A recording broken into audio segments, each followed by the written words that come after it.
আসসালামু আলাইকুম।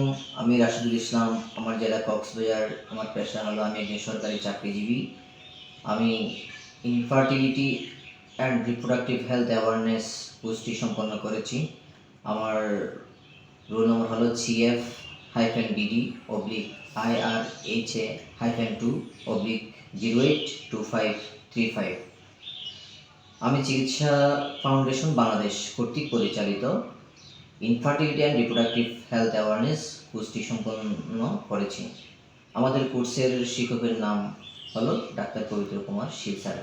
তিনি এই কোর্সের বিভিন্ন গুরুত্বপূর্ণ বিষয় নিয়ে আমাদের সাথে সুন্দরভাবে আলোচনা করেছেন। এই কোর্সটি খুবই ভালো ছিল।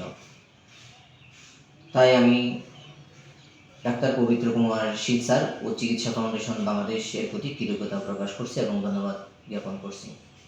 আজকে আমার আলোচনার টপিকস হলো ইনফার্টিলিটি। আসলে ইনফার্টিলিটিটা কি? ওয়ার্ল্ড হেলথ অর্গানাইজেশনের সংজ্ঞা অনুযায়ী ইনফার্টিলিটি হলো 1 বছর নিয়মিত ও অসুরক্ষিত যৌন সম্পর্ক করার পরও গর্ভধারণে ব্যর্থ হওয়া। বিশ্বব্যাপী প্রায় 10-15% দম্পতি ইনফার্টিলিটি সমস্যায় ভোগেন।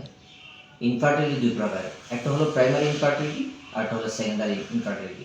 প্রাইমারি ইনফার্টিলিটিটা কি? প্রাইমারি ইনফার্টিলিটি হলো যখন একজন নারী বা পুরুষ কখনই সন্তান ধারণ বা জন্ম দিতে সক্ষম হননি, তাকে প্রাইমারি ইনফার্টিলিটি বলা হয়। উদাহরণ, এক দম্পতি 5 বছর ধরে বিয়ের পর নিয়মিত যৌন সম্পর্ক করেও কোনো সন্তান ধারণ করতে পারে না।